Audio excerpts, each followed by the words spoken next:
কি দিয়া বুঝাবো মরণটা কত কঠিন, কি দিয়া বুঝাবো তাহিরের যে একটা দিন চলে যাওয়া মানে হলো আমার জীবন থেকে চিরদিনের জন্য দিনটা চলে গেছে।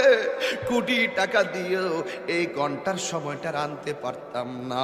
এখন আমি শ্বাস ফালাইতাছি, একটা টাকা বিল দেওয়া লাগে না, নদীর পারে হাওয়া খাই বিল দেওয়া লাগে না, পল্লী বিদ্যুতের ফ্যান বাতাস খাইলে বিল দেওয়া লাগে, আইসিইউতে ঢুইকা গেলে দিনে 50,000 টাকা গোনা লাগে। আমার আল্লাহ যে কত নিয়ামতের বাতাস আমরা ঢুকাইতাছে বাইরে কইরাইতাছে, একটা টাকা বিল নেই না। আল্লাহ কয় বিল লাগতো না, শুধুমাত্র তোরা 5 বার আইসা কপালটারে মাটির মধ্যে লাগাইয়া দিবি। সুবহান রাব্বিয়াল আলা বলবি। দুনিয়ার মালিকের ডিউটি 20 দিন না করলে 20 দিনের বেতন কাটা, আর আমার আল্লাহ তোরে হাজিরা দিছে দৈনিক 5 বার।